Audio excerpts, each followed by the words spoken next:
DK. Shivakumar CM ಆಗಿ ಇದೀಗ ಪದಗ್ರಹಣವನ್ನ ಮಾಡಿದ್ದಾರೆ. ಇದರ ಬೆನ್ನಲ್ಲೇ ಅವರ ಅಭಿಮಾನಿಗಳು, ಬೆಂಬಲಿಗರು, ಕಾಂಗ್ರೆಸ್ನ ಮುಖಂಡರು ಒಂದಿಷ್ಟು ಶುಭಾಶಯಗಳನ್ನು ಹೇಳಿರತಕ್ಕಂತಹದ್ದು. ಇದೀಗ ತುಮಕೂರಿನಲ್ಲಿ ಕಾಂಗ್ರೆಸ್ ಮುಖಂಡ ರೇವಣಸಿದ್ದಯ್ಯ ಮಾತನಾಡಿರತಕ್ಕಂತಹದ್ದು, ತಮ್ಮ ಅಭಿಪ್ರಾಯಗಳನ್ನು ವ್ಯಕ್ತಪಡಿಸಿದ್ದಾರೆ.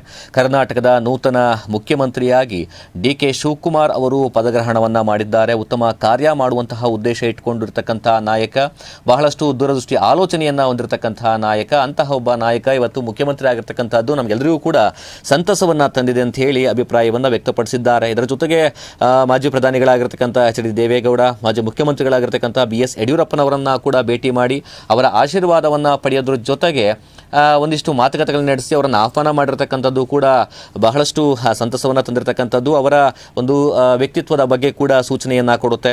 ಇದರ ಜೊತೆಗೆ ಸ್ವಾಮೀಜಿಗಳ ಆಶೀರ್ವಾದವನ್ನು ಪಡೆದು ಅವರ ಸಮ್ಮುಖದಲ್ಲಿ ಡಿ.ಕೆ. ಶಿವಕುಮಾರ್ ಅವರು ಪದಗ್ರಹಣವನ್ನು ಮಾಡಿದ್ದಾರೆ.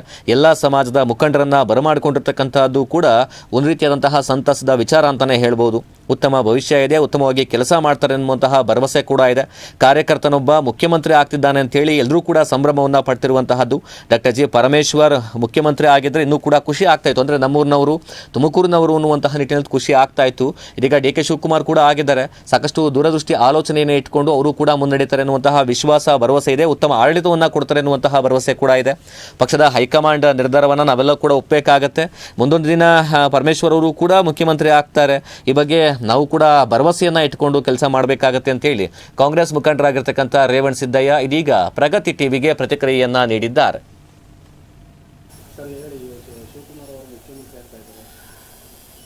ಸನ್ಮಾನ್ಯ ಶ್ರೀ ಡಿ.ಕೆ. ಶಿವಕುಮಾರ್ ಸಾಹೇಬರು ಈ ದಿನ ಕರ್ನಾಟಕ ರಾಜ್ಯದ ಮುಖ್ಯಮಂತ್ರಿಗಳಾಗಿ ಪದಗ್ರಹಣ ಮಾಡ್ತಕ್ಕಂಥ ಸಮಯ ಸನ್ನಿಹಿತವಾಗ್ತಾ ಇದೆ.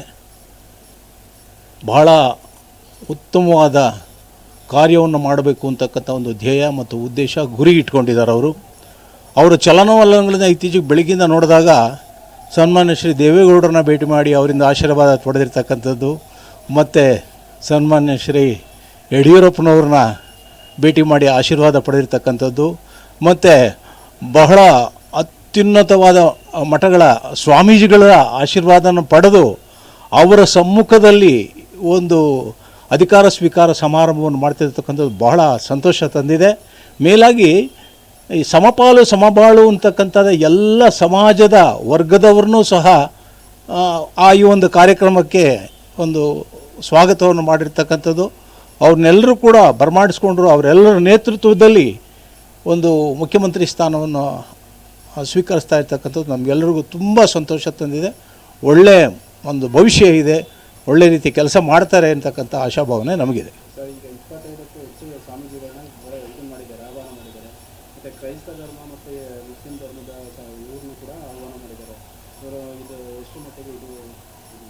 ನಿಜವಾಗಲೂ ಏಕೆ ಅಂತ ಹೇಳಿದ್ರೆ ಎಲ್ಲ ಸಮಾಜದ ಸ್ವಾಮೀಜಿಗಳು, ಕ್ರೈಸ್ತ ಧರ್ಮದವರಾಗ್ಬೋದು, ಮುಸಲ್ಮಾನ್ ಧರ್ಮದವರಾಗ್ಬೋದು, ಹಿಂದೂ ಧರ್ಮದವರಾಗ್ಬೋದು, ಮತ್ತು ದಲಿತ ಸಮಾಜದ ಸ್ವಾಮೀಜಿಗಳಾಗ್ಬೋದು, ಎಲ್ಲ ಸ್ವಾಮೀಜಿಗಳನ್ನು ಕೂಡ ಒಂದೇ ಸಮಾನವಾದ ವೇದಿಕೆಗೆ ತಂದು ಅವರ ಆಶೀರ್ವಾದದಿಂದ ಒಂದು ಮುಖ್ಯಮಂತ್ರಿ ಸ್ಥಾನ ಅಲಂಕರಿಸಬೇಕು ಅಂತಕ್ಕಂಥದ್ದು ಅವರ ಆಸೆ ಇತ್ತಲ್ಲ, ಆ ಆಸೆ ಇವತ್ತಿನ ನೆರವೇರ್ತಾ ಇದೆ. ನಮಗೆಲ್ಲರಿಗೂ ತುಂಬ ಸಂತೋಷ ಆಗಿದೆ. ಅವರು ಒಂದು ಮಾತನ್ನು ಹೇಳಿದ್ರು, ಯಾಕೆ ಸಂತೋಷ ನಮಗೆ ಅಂತ ಹೇಳಿದ್ರೆ, ಕಾರ್ಯಕರ್ತರು ಮುಖ್ಯಮಂತ್ರಿ ಆಗ್ತಿದ್ದಾರೆ ರೀ, ನಾನು ಮುಖ್ಯಮಂತ್ರಿ ಆಗ್ತಾ ಇಲ್ಲ. ಕಾರ್ಯಕರ್ತರು ಮುಖ್ಯಮಂತ್ರಿ ಆಗ್ತಿದ್ರೆ ಕಾರ್ಯಕರ್ತರು ವಿಜೃಂಭಿಸ್ತಾ ಇದ್ದಾರೆ, ನಾನೇನು ವಿಜೃಂಭಿಸ್ತಿಲ್ಲ. ಎಂಥ ದೊಡ್ಡ ಮಾತಾಡಿದ್ದಾರೆ. ನಿಜವಾಗ್ಲೂ ತುಂಬ ಸಂತೋಷ ಇದೆ. ಇಲ್ಲ, ಇವಾಗ ಅವರು ಕೂಡ ಮುಖ್ಯಮಂತ್ರಿ ಅಭ್ಯರ್ಥಿಗಳಾಗಿದ್ದರು, ಪಾಪ ಸಿಗಬೇಕಾಗಿತ್ತು ಅವ್ರಿಗೂ ಕೂಡ. ಆದರೆ ಅವ್ರ ಒಪ್ಪಂದ ಏನಾಗಿದೆ ಅಂತ ನಮ್ಗೆ ಯಾರಿಗೂ ಏನೂ ಗೊತ್ತಿಲ್ಲ. ಆ ಒಪ್ಪಂದದ ಪ್ರಕಾರ ಹೈಕಮಾಂಡ್ ತೆಗೆದುಕೊಂಡಿರ್ತಕ್ಕಂಥ ನಿರ್ಧಾರ ನಾವು ಸ್ವಾಗತಿಸಲೇಬೇಕಾಗುತ್ತೆ.